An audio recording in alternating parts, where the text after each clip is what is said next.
आज 9 सितंबर है और आज भी दो एडिटोरियल आए हैं। आज के दोनों एडिटोरियल हमारे काम के हैं। पहला एडिटोरियल है इंडिया रैंकिंग्स 2025 के बारे में, जो कि बेस्ड है नेशनल इंस्टीट्यूशनल रैंकिंग फ्रेमवर्क पर। और दूसरा एडिटोरियल है हॉकी एशिया कप के बारे में। भारत ने 2025 का हॉकी एशिया कप जीत लिया है। तो शुरू करते हैं।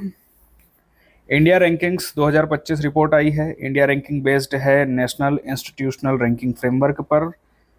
National institutional ranking framework Bharat में हायर एजुकेशनल इंस्टीट्यूट्स के लिए एक रैंकिंग मेथोडोलॉजी है।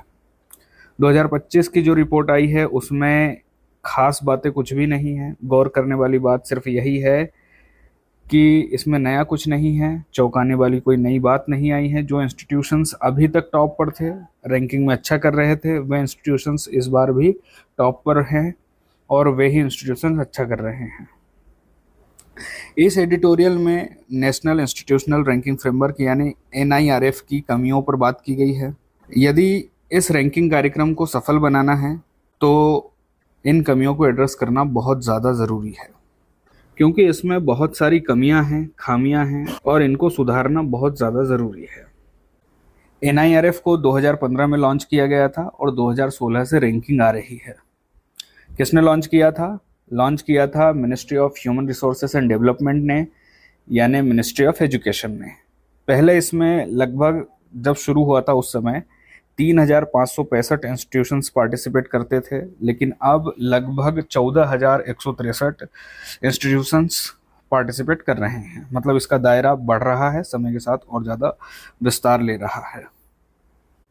पहले इसमें रैंकिंग होती थी सिर्फ 4 कैटेगरीज में, सिर्फ 4 श्रेणियों में, लेकिन अब 17 श्रेणियों में इसकी रैंकिंग जारी होती है। यहाँ पर ध्यान रखने वाली सबसे ज़रूरी बात यह है कि इसमें सिर्फ और सिर्फ हायर एजुकेशन सेक्टर को ही कवर किया जाता है। कॉलेज कवर हो जाते हैं, यूनिवर्सिटीज़ कवर हो जाती है, 17 कैटेगरीज में रैंकिंग आती है, लेकिन स्कूलिंग लेवल पर यह रैंकिंग नहीं आती। जैसे कि हमने पहले बात की कि इसमें सिर्फ NIRF की कमियों पर बात की गई है इस एडिटोरियल में।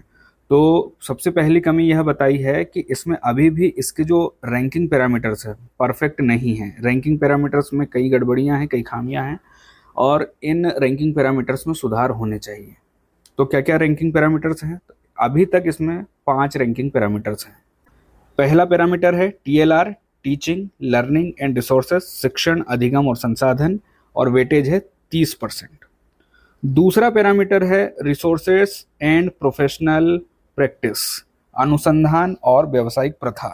इसका वेटेज है 30%। यहाँ पर देखा जाता है कि अनुसंधान कार्य ठीक से हो रहे हैं या नहीं हो रहे हैं, कितने हो रहे हैं, किस लेवल पर हो रहे हैं। इस आधार पर इस पैरामीटर में इंस्टीट्यूशंस का आकलन किया जाता है। तीसरा पैरामीटर है ग्रेजुएशन आउटकम, स्नातक परिणाम।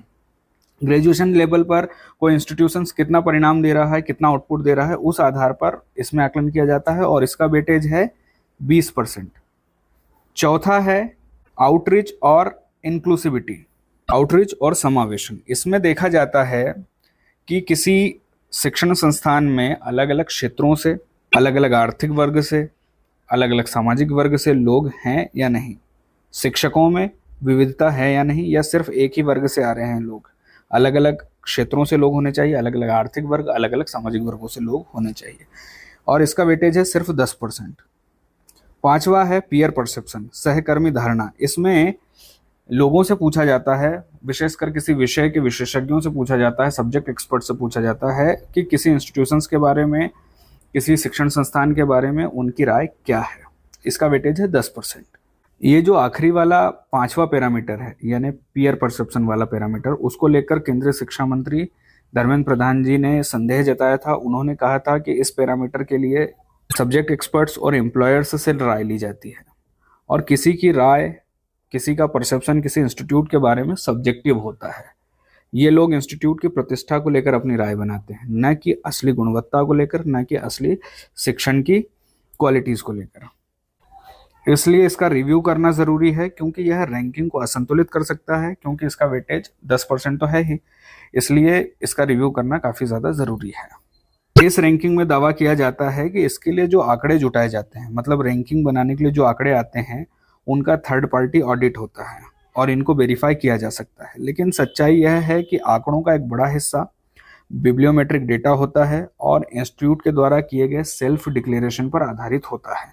इसलिए इन आंकड़ों को ऑब्जेक्टिव मानना, एकदम सटीक और सही मानना गलत होगा, क्योंकि ये सेल्फ डिक्लेरेशन पर आधारित है और सेल्फ डिक्लेरेशन इंस्टीट्यूट के द्वारा किया जाता है और कोई भी इंस्टीट्यूट अपने बारे में बुरे आंकड़े नहीं देता है।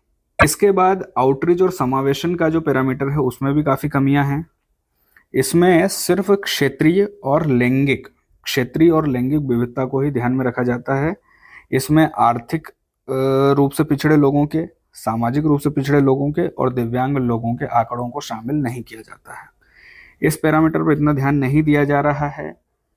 इसका सबूत ये है कि टॉप 10 इंस्टीट्यूट्स में सिर्फ 2 इंस्टीट्यूट ही ऐसे हैं जिनको इस पैरामीटर के लिए, यानी कि आउटरीच और इंक्लूसिविटी के लिए 70 से ज़्यादा स्कोर मिला है। टॉप 10 में सिर्फ 2 ही इंस्टीट्यूट ऐसे हैं जिनके पास 70 से ज़्यादा स्कोर है।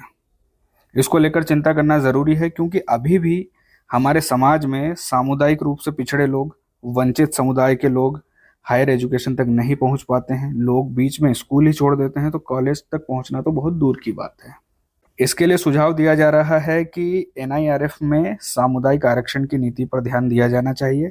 सामुदायिक आरक्षण की नीति को NIRF में शामिल किया जाना चाहिए और देखा जाना चाहिए कि ये शिक्षण संस्थान आरक्षण की नीति का कितनी गंभीरता से पालन कर रहे हैं। शिक्षक भर्ती में भी ST SC और OBC के आधार पर आरक्षण दिया जाना चाहिए और उसका कड़ाई से पालन भी किया जाना चाहिए, क्योंकि अक्सर नीतियां बन जाती है लेकिन उनका अनुपालन नहीं हो पाता है, जमीन पर नहीं उतर पाती है। आरक्षण एक अफर्मेटिव एक्शन है, सकारात्मक कदम है। इस कदम से पिछड़े लोगों को आगे बढ़ाया जा सकता है। इसमें कई कमियां हो सकती हैं, लेकिन इन कमियों को दूर करके भारत को समतावादी देश के रूप में हम स्थापित कर सकते हैं। इससे भारत में समता बढ़ेगी, पिछड़े लोग आगे आएंगे और एक बराबरी वाला माहौल बन पाएगा। आरक्षण में कमियों को दूर करके इसे जरूर लागू किया जाना चाहिए। रैंकिंग में कुछ ऐसे आंकड़े भी निकल कर आए हैं जो और ज़्यादा गंभीर हैं और ज़्यादा चिंताजनक हैं। पहली बात तो यही है कि टॉप 100 इंस्टीट्यूट्स जो हैं रैंकिंग में, उन टॉप 100 इंस्टीट्यूट से बाहर जितने भी शिक्षक हैं उनमें डॉक्टरेट वाले टीचर्स की काफ़ी कमी है, या कहें कि लगभग है ही नहीं। टॉप 100 के अलावा जो टीचर हैं उनमें डॉक्टरेट वाले टीचर लगभग न के बराबर हैं।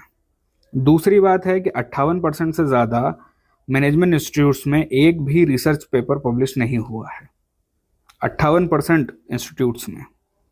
तीसरी बात है कि कई संस्थानों ने झूठे आंकड़े जमा किए हैं, क्योंकि बड़ा हिस्सा सेल्फ डिक्लेरेशन से आता है, जिसके बारे में हमने अभी थोड़ी देर पहले चर्चा भी की थी। अगर इसमें सुधार नहीं हुआ तो सही जानकारी सामने नहीं आएगी, संस्थान झूठे आंकड़े जमा करते रहेंगे। सुधार नहीं हुआ तो ये जो NIRF है वो प्राइवेट इंस्टीट्यूशंस के लिए एक ब्रांडिंग का टूल बनकर रह जाएगा, मात्र औपचारिकता बनकर रह जाएगा। एडिटोरियल के बाद हम देखते हैं की पॉइंट्स के थ्रू एक बार रिवीजन भी कर लेंगे कि एडिटोरियल में कौन कौन सी ज़रूरी बातें आई थी। तो सबसे पहली बात तो यही थी कि इंडिया रैंकिंग 2025 जारी हुई है और जो कि बेस्ड है नेशनल इंस्टीट्यूशनल रैंकिंग फ्रेमवर्क पर। यह एक रैंकिंग मेथोडोलॉजी है देश के हायर एजुकेशन इंस्टीट्यूट को रैंकिंग प्रदान करने की। इसमें 5 पैरामीटर्स हैं। NIRF 2015 में लॉन्च हुआ था और 2016 से रैंकिंग आ रही है। पहले जब 2016 में शुरू हुआ था उस समय लगभग 3565 इंस्टीट्यूट्स इसमें हिस्सा ले रहे थे और अभी इसका दायरा बढ़ चुका है। इसमें लगभग 14163 इंस्टीट्यूट अभी हिस्सा ले रहे हैं। इसमें कई कमियां थी। इसमें पहले सिर्फ 4 कैटेगरीज थी, सिर्फ 4 श्रेणियां थी और अब लगभग 17 कैटेगरीज हैं। जब से ये लॉन्च हुआ है तब से लगभग IITs, IIMs या JNU इसमें टॉप पर कर रहा है, या फिर इंडियन इंस्टीट्यूट ऑफ साइंस इसमें अच्छा प्रदर्शन कर रहा है। हमेशा टॉप रैंकिंग में से इनमें से ही कोई संस्थान होते हैं। इसमें मूल्यांकन के 5 आधार हैं, 5 पैरामीटर्स है। पहला पैरामीटर है TLR, teaching learning and resources, शिक्षण अधिगम और संसाधन, जिसका वेटेज है लगभग 30%। दूसरा है अनुसंधान और व्यावसायिक प्रथा, यानी कि रिसर्च एंड प्रोफेशनल प्रैक्टिस, जिसका वेटेज है 30%। तीसरा है ग्रेजुएशन आउटकम, स्नातक परिणाम, जिसका वेटेज है 20%। चौथा है आउटरीच एंड इंक्लूसिविटी, यानी आउटरीच और समावेशन, इसका वेटेज है 10%। और पीयर परसेप्शन, सहकर्मी धारणा का, जो कि 5वां पैरामीटर है, इसका वेटेज है 10%। इस एडिटोरियल में NIRF की कमियों के बारे में ज़्यादा बात की गई थी। पीयर परसेप्शन और ओआई यानी आउटरीच और इंक्लूसिविटी वाले पैरामीटर्स में काफ़ी ज़्यादा समस्याएं हैं। पीयर परसेप्शन वाले पैरामीटर में जो समस्याएं हैं उनमें सबसे बड़ी समस्या तो यही है कि जिन सब्जेक्ट एक्सपर्ट से, जिन विषय विशेषज्ञों से राय ली जाती है, उनकी राय सब्जेक्टिव हो सकती है। ये लोग अपनी राय बनाते हैं किसी इंस्टीट्यूट की प्रतिष्ठा को, रेपुटेशन को ध्यान में रखकर, ना कि असली गुणवत्ता को ध्यान में रखकर। साथ में रैंकिंग जिस डेटा के आधार पर जारी की जाती है उसमें डेटा का एक बड़ा हिस्सा सेल्फ डिक्लेरेशन से आता है। ऐसे में एक सवाल उठता है कि इस डेटा पर और इस रैंकिंग पर कितना भरोसा किया जाए और कितना नहीं। इसमें जो ओआई वाला पैरामीटर है यानी कि आउटरीच और इंक्लूसिविटी वाला पैरामीटर, इसमें भी लैंगिक और क्षेत्रीय विविधता पर ज़्यादा ध्यान दिया गया है। आर्थिक विविधता पर ध्यान नहीं दिया गया, सामाजिक विविधता पर ध्यान नहीं दिया गया, आर्थिक लोगों के आंकड़े भी इसमें शामिल नहीं हैं। टॉप 10 इंस्टीट्यूट में सिर्फ 2 ही इंस्टीट्यूट ऐसे हैं, जेएनयू और एम्स, जिनको इस पैरामीटर में 70 से ज़्यादा स्कोर मिला है। बाकी किसी को 70 से ज़्यादा स्कोर नहीं मिला है। टॉप 10 में सिर्फ 2 ही इंस्टीट्यूट ऐसे हैं। यह स्थिति चिंताजनक है क्योंकि अभी भी वंचित समुदाय उच्च शिक्षा से काफ़ी दूर है। एसटी, एससी, ओबीसी बेस्ड आरक्षण का अभी भी ठीक से पालन नहीं किया जा रहा है, उसमें कई सारी कमियां हैं। साथ ही इन समुदायों को आगे बढ़ाने के लिए अफर्मेटिव एक्शंस भी नहीं लिए जा रहे हैं। चिंता यहाँ पर ख़त्म नहीं होती है। इसके आगे भी ऐसे कुछ आंकड़े आए हैं जो इस स्थिति को और गंभीर बना रहे हैं, इस रैंकिंग पर और सवाल खड़े करते हैं। इसमें पहली बात तो यही है कि टॉप 100 से बाहर डॉक्टर्स यानी कि डॉक्टरेट वाले टीचर्स की, डॉक्टरेट वाले प्रोफेसर्स की भारी कमी है। 58% मैनेजमेंट इंस्टीट्यूट्स में एक भी रिसर्च पेपर पब्लिश नहीं हुआ है और पुराने संस्थानों के द्वारा, पुराने इंस्टीट्यूशंस के द्वारा नए इंस्टीट्यूशंस को गाइडेंस नहीं दिया जाता है, पर्याप्त मार्गदर्शन नहीं दिया जाता है, कॉपरेट नहीं किया जाता है। कुछ समाधान और सुझाव भी दिए हैं।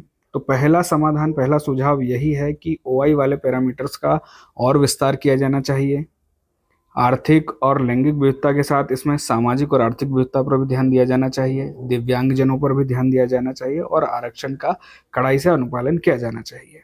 दूसरा सुझाव है कि संस्थानों के द्वारा जो झूठे आंकड़े दिए जाते हैं, जो सेल्फ डिक्लेरेशन पर बेस्ड होते हैं, उनका ठीक से वेरिफिकेशन किया जाना चाहिए ताकि रैंकिंग में विश्वसनीय डेटा शामिल हो सके, रैंकिंग पर भरोसा बैठ सके। तीसरा सुझाव है कि पीयर परसेप्शन वाले पैरामीटर में सुधार किया जाना चाहिए और इसे और ज़्यादा ऑब्जेक्टिव बनाने के प्रयास किए जाने चाहिए। चौथा सुझाव है कि नए इंस्टीट्यूट्स के लिए मेंटरशिप मॉडल लागू किया जाना चाहिए ताकि इन्हें पुराने और विश्वसनीय और लंबे समय से काम कर रहे, जिनके पास बहुत ज़्यादा अनुभव है शिक्षण के क्षेत्र में, उन इंस्टीट्यूट्स के द्वारा इन्हें गाइडेंस मिल सके। और पांचवा सुझाव है कि इंस्टीट्यूट्स में रिसर्च और शिक्षकों की क्वालिफिकेशंस पर गंभीरता से ध्यान दिया जाना चाहिए। एडिटोरियल देख लिया, की पॉइंट्स के थ्रू एक बार रिवीजन कर लिया।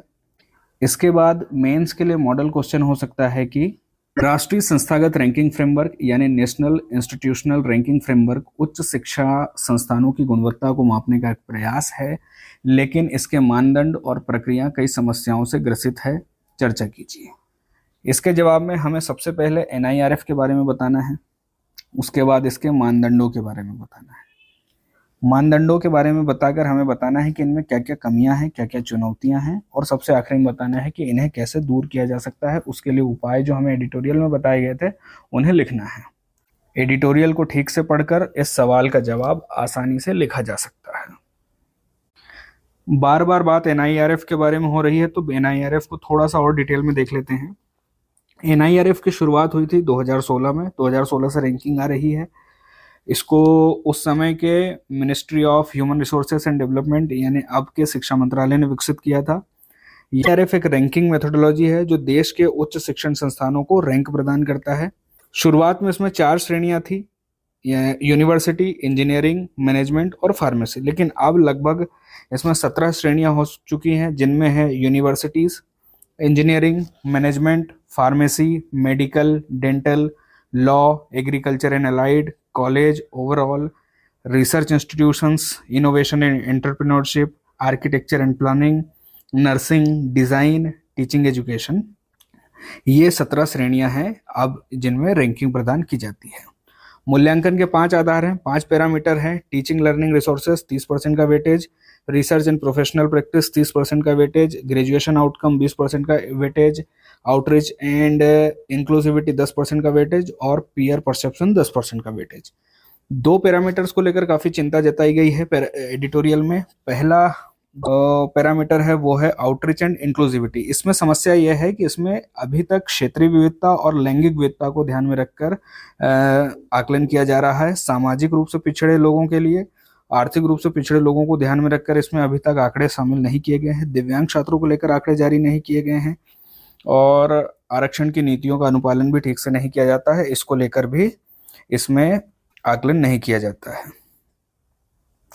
दूसरा जो पैरामीटर था जिसमें समस्या थी वो था पीयर परसेप्शन। पीयर परसेप्शन वाला जो पैरामीटर है उसमें विषय विशेषज्ञों से, एम्प्लॉयर्स से, सब्जेक्ट एक्सपर्ट से राय ली जाती है और इनकी राय सब्जेक्टिव होती है। सब्जेक्टिव राय के आधार पर इस रैंकिंग में इंस्टीट्यूशंस का आकलन किया जाता है, जो कि थोड़ा सा समस्याजनक है क्योंकि किसी की राय किसी इंस्टीट्यूट की प्रतिष्ठा, रेपुटेशन को ध्यान में रखकर बनाई गई होती है, न कि उसके असली गुणवत्ता को ध्यान में रखकर। तो पीयर परसेप्शन और आउटरीच वाले जो पैरामीटर्स हैं उनमें सुधार किया जाना चाहिए ताकि रैंकिंग पर भरोसा बढ़ सके, रैंकिंग और ज्यादा ऑब्जेक्टिव हो सके।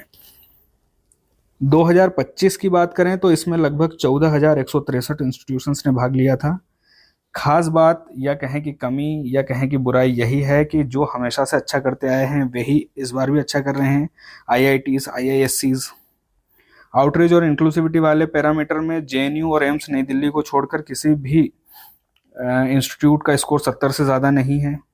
कई संस्थानों ने झूठे आंकड़े भी दिए हैं क्योंकि सेल्फ डिक्लेरेशन पर आधारित होता है रैंकिंग का एक बड़ा हिस्सा। प्रमुख आलोचनाएं पीयर परसेप्शन को लेकर हैं क्योंकि यह सब्जेक्टिव होती है। आउटरीच और इंक्लूसिविटी को लेकर आलोचना की गई है। अनुसंधान काम कम हुए हैं, रिसर्च काम कम हुए हैं, फॉल्स डेटा सबमिशन है और फैकल्टी शॉर्टेज है। इसको लेकर हम एडिटोरियल में काफ़ी ज़्यादा बात कर चुके हैं। सुधार के लिए क्या किया जाना चाहिए? IO मानदंड में सुधार किया जाना चाहिए। आरक्षण नीति का पालन ठीक से किया जाना चाहिए। पीयर परसेप्शन की समीक्षा की जानी चाहिए। इसको और ज़्यादा ऑब्जेक्टिव बनाया जा सकता है। इस तरह के कुछ उपाय किए जाने चाहिए। जो झूठे डेटा देने वाले फॉल्स डेटा सबमिशन है उसका वेरिफिकेशन किया जाना चाहिए और पुराने संस्थान जो एक्सपीरियंस्ड इंस्टीट्यूशंस हैं उनको नए संस्थानों को मेंटरशिप प्रोग्राम देना चाहिए और सभी कमियों को गंभीरता से सुधारा जाना चाहिए।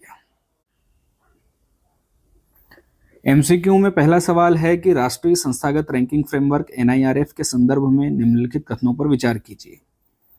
पहला स्टेटमेंट, NIRF की शुरुआत 2016 में हुई थी, बिल्कुल सही है। दूसरा स्टेटमेंट, इसमें शुरू में केवल 4 श्रेणियां थी जो अब बढ़कर 17 हो चुकी है, बिल्कुल सही है। और तीसरा स्टेटमेंट है कि NIRF रैंकिंग केवल केंद्रीय विश्वविद्यालयों के लिए लागू होती है। तीसरा स्टेटमेंट गलत है क्योंकि NIRF सभी मान्यता प्राप्त उच्च शिक्षण संस्थानों के लिए जारी होती है, जिसमें केंद्रीय विश्वविद्यालय भी हैं, राज्य स्तरीय विश्वविद्यालय भी हैं, निजी विश्वविद्यालय भी है, डीम्ड यूनिवर्सिटियां भी हैं, कॉलेजेस भी हैं।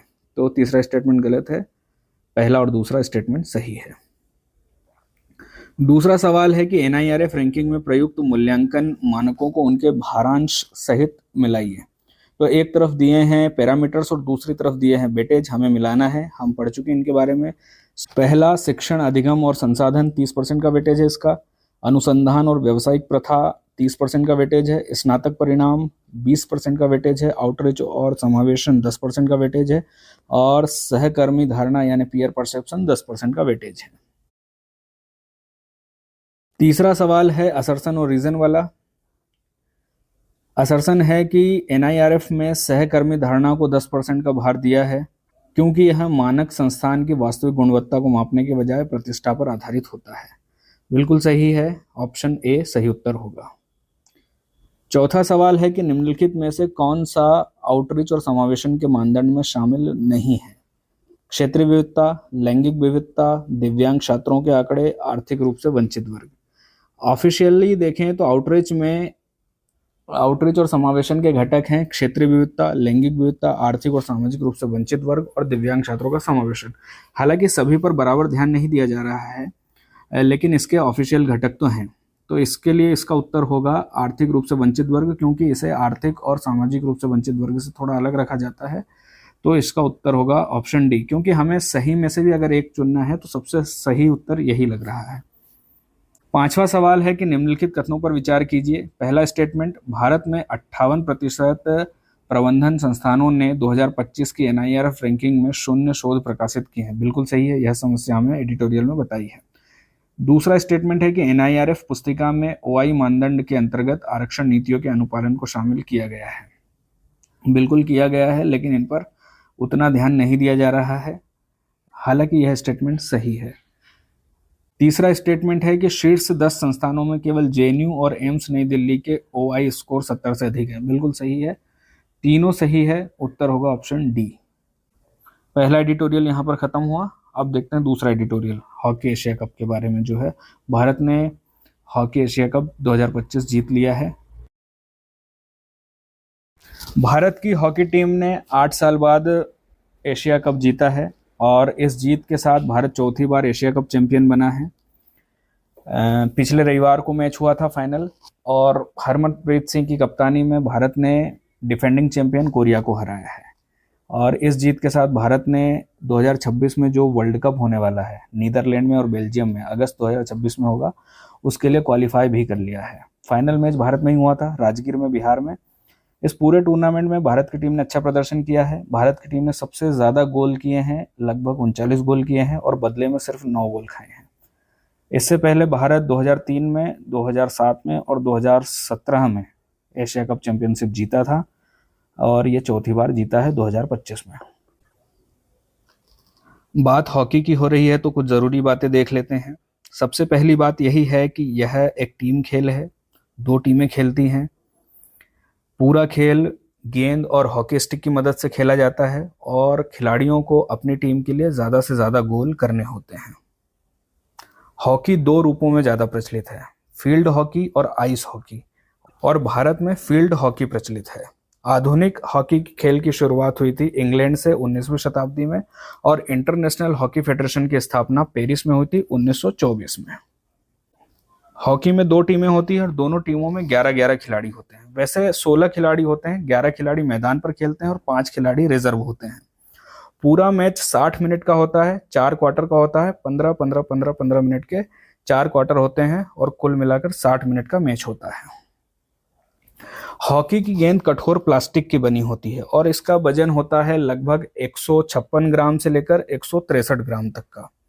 और स्टिक की जो हाइट होती है वो खिलाड़ी की हाइट पर निर्भर करती है, और इसकी हाइट हो सकती है 89 सेंटीमीटर से लेकर 95 सेंटीमीटर तक की।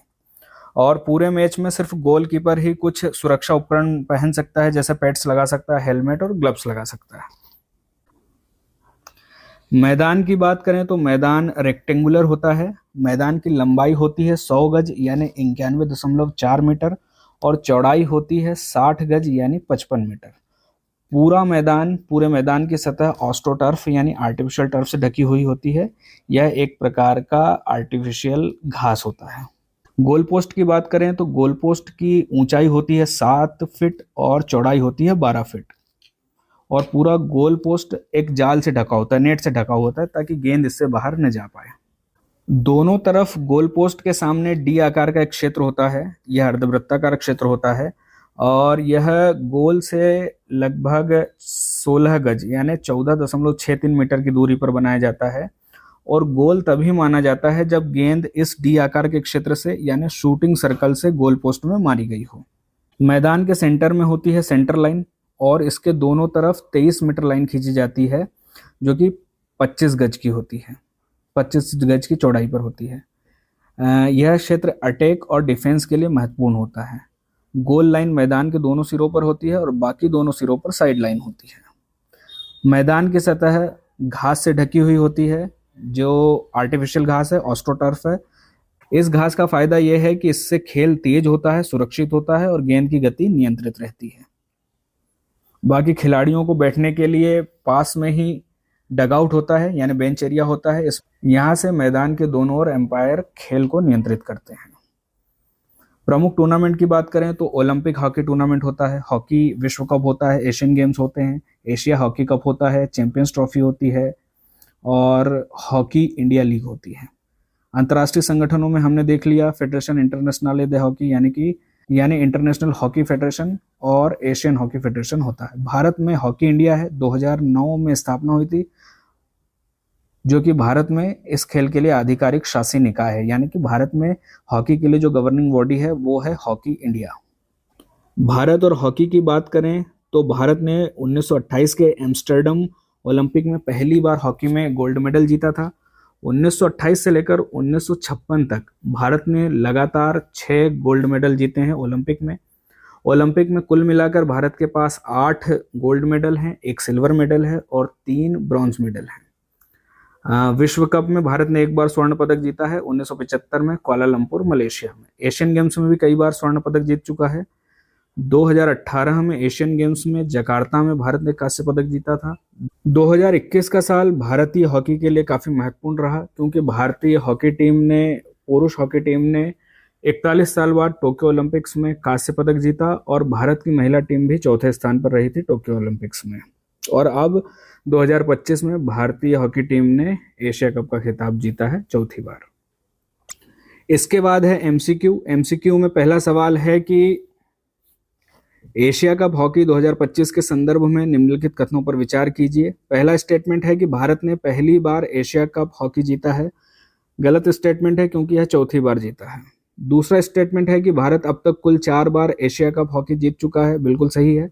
और तीसरा स्टेटमेंट है कि इस जीत से भारत ने अगले वर्ष के हॉकी विश्व कप में क्वालिफाई कर लिया है। बिल्कुल, इस जीत के साथ भारत ने 2026 अगस्त में नीदरलैंड और बेल्जियम में होने वाले हॉकी विश्व कप के लिए क्वालिफाई कर लिया है। इसलिए दूसरा स्टेटमेंट सही है और तीसरा स्टेटमेंट सही है, पहला स्टेटमेंट गलत है।